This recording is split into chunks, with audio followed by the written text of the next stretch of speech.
Hello friends and very warm welcome to Chiki's Biology another video. In this video today we will discuss about important topics of ICMR JRF. आज हम लोग अपने इस topic पे बात करेंगे, but अपने इस टॉपिक पे बात करने से पहले मैं आप लोगों को बता देना चाहता हूँ कि IFAS जो कोचिंग है आप लोगों के लिए एक स्पेशल ऑफर लेके आई है और इस कोचिंग के सभी कोर्सेज़ पे आप लोगों को 50% ऑफ मिलेगा और आप लोग जो हैं प्रोमो कोड यूज़ कर सकते हैं जो इंडिया है, जो आप लोगों को स्क्रीन पर दिखाई दे रहा होगा। और इस ऑफ़र की जो वैलिडिटी है वो 8 अगस्त से लेकर 15 अगस्त 2022 है। आप लोग अभी रजिस्टर कर सकते हैं। इसके लिए जो लिंक्स हैं वो इस वीडियो के डिस्क्रिप्शन बॉक्स में आप लोगों को अवेलेबल हैं। अब हम लोग अपने मेन टॉपिक पे बात करते हैं फ्रेंड्स। जो इम्पोर्टेंट टॉपिक्स हैं ICMR JRF एग्ज़ाम के लिए, उसमें सबसे पहले जो टॉपिक है वो PCR है। उसके बाद इलेक्ट्रोफोरेसिस, UV रेडिएशन फीचर्स आप लोग पढ़ सकते हैं। और ये जो यहाँ पे मैं आप लोगों को टॉपिक्स बता रहा हूँ, ये टॉपिक्स में प्रीवियस 3 ईयर के जो क्वेश्चंस पेपर हैं उनके एनालिसिस करने के बाद जो कंक्लूजन मैंने फाइंड किया है उसी कंक्लूजन के बिहाफ पे मैं यहाँ पे डिस्कस कर रहा हूँ। तो UV रेडिएशन फीचर्स आप लोग पढ़ सकते हैं। उसके बाद ट्रांसफॉर्मेशन इंपॉर्टेंट टॉपिक है इस एग्ज़ाम को लेके। Vector size, microbial nutrition, fungus name and properties, polyploidy आप लोगों को पढ़ना होगा, ह्यूमन जीनोम पढ़ना होगा, क्रॉसिंग ओवर आप लोगों को वहाँ पे देखना होगा, ऑक्सीडेशन ऑफ फैटी एसिड आप लोगों को पढ़ना पड़ेगा, वायरस क्लासिफिकेशन आप लोगों को स्टडी करना पड़ेगा। उसके बाद सेल ऑर्गेनल्स जो होते हैं उनके फीचर और फंक्शन आप लोगों को स्टडी करना पड़ेगा। सेल साइकिल आप लोगों को स्टडी वहाँ पे करना ज़रूरी है। यूनिट कन्वर्जन देखना पड़ेगा। बायोकेमिकल, न्यूमेरिकल आप लोगों को वहाँ पे देखने पड़ेंगे। प्रोटीन एंड विटामिन डिफिशिएंसी आप लोगों को स्टडी करना पड़ेगा। उसके बाद जो है ट्रांसपोजोन्स आप लोगों को स्टडी करना पड़ेगा। वैक्सीन आप लोगों को देखना पड़ेगा। उसके बाद वैक्सीन में कितनी टाइप की वैक्सीन्स होती हैं ये देखना पड़ेगा। फोटोसिंथेसिस आप लोगों को स्टडी करना पड़ेगा। रिस्ट्रिक्शन एंजाइम्स की स्टडी करनी होगी। और गैमेटोजेनेसिस आप लोगों को टॉपिक स्टडी करना पड़ेगा।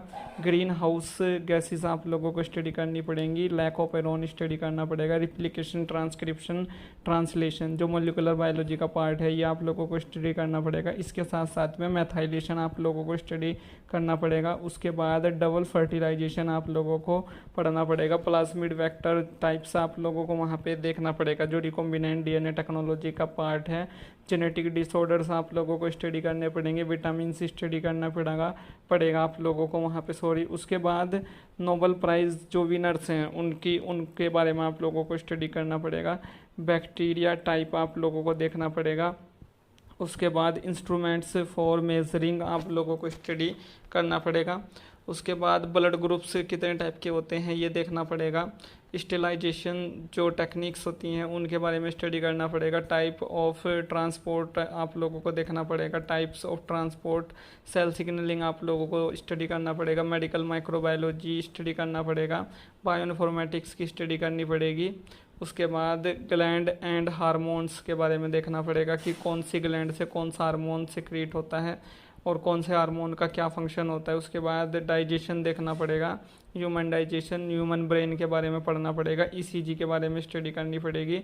प्लेनेट एंड सन के बारे में आप लोगों को वहाँ पे स्टडी करना पड़ेगा। और ये वो टॉपिक्स हैं जो इस एग्ज़ाम में रिपीट भी होते हैं और 100% पूछे जाते हैं। तो इन सभी टॉपिक्स को आप लोगों को बिल्कुल भी अंडर एस्टिमेट नहीं करना है। अगर आप लोग इस एग्ज़ाम की प्रिपरेशन कर, हिस्ट्री ऑफ माइक्रोबायोलॉजी स्टडी करना पड़ेगा। साइंटिफिक फेनोमेना आप लोगों को स्टडी करना पड़ेगा। इम्यूनोलॉजी आप लोगों को पढ़ना पड़ेगा। इम्यूनोलॉजी में आप लोगों को पूरी इम्यूनोलॉजी वहाँ पे पढ़नी पड़ेगी क्योंकि इम्यूनोलॉजी बहुत ही इंपॉर्टेंट एक सब्जेक्ट है इस एग्ज़ाम को लेके। Electronegativity and metal property study करना पड़ेगा। क्वेश्चन फ्रॉम पीरियोडिक टेबल, इसमें जो है पीरियोडिक टेबल से बहुत सारे क्वेश्चन आते हैं, ये आप लोगों को देखने पड़ेंगे। न्यूटन लॉ आप लोगों को पढ़ना पड़ेगा। लेटेस्ट एंड फेमस जो डिस्कवरीज हैं, जो करंट डिस्कवरीज हैं उनके बारे में स्टडी करना पड़ेगा। ड्रग्स के बारे में पढ़ना पड़ेगा। जर्नल साइंस के बारे में आप लोगों को स्टडी करना पड़ेगा। Disease of plant and humans आप लोगों को देखना पड़ेगा। म्यूटेशन एंड म्यूटाजेंस आप लोगों को स्टडी करना पड़ेगा। अमाइनो एसिड्स की जो स्ट्रक्चर्स हैं वो पढ़नी पड़ेंगी और उसके टाइप्स और अमाइनो एसिड्स के फंक्शन पढ़ने पड़ेंगे। Enzymes and cofactor and coenzymes पढ़ना पड़ेगा, और इसके साथ में आप लोगों को बायोस्टैटिक्स वहाँ पे स्टडी करना पड़ेगा। तो ये सभी टॉपिक्स आप लोगों को 1 बाय 1 वहाँ पे स्टडी करने पड़ेंगे, तभी आप लोग जो हैं इस एग्ज़ाम में अच्छी रैंक, अच्छा स्कोर, अच्छे मार्क्स आप लोग लेके आ सकते हैं। और फ्रेंड्स, ये जो एग्ज़ाम है, जब आप लोग इस एग्ज़ाम को क्वालिफाई कर लेंगे तो इस एग्ज़ाम के थ्रू आप लोगों को जीआरएफ भी मिल जाएगी, और आप लोग जो हैं पीएचडी भी कर सकते हैं, जिसमें आप लोगों को 31,000 पर मंथ वहाँ पे मिलेगा आईसीएमआर की तरफ से, और आप लोगों को वहाँ पे एचआरए भी मिलेगा जब आप लोग किसी एक इंस्टीट्यूट में जाके अपना जीआरएफ कंटिन्यू करेंगे या अपना पीएचडी कंटिन्यू करेंगे। So thank you friends, thank you for watching and do subscribe the channel for upcoming videos and latest updates. Thank you friends.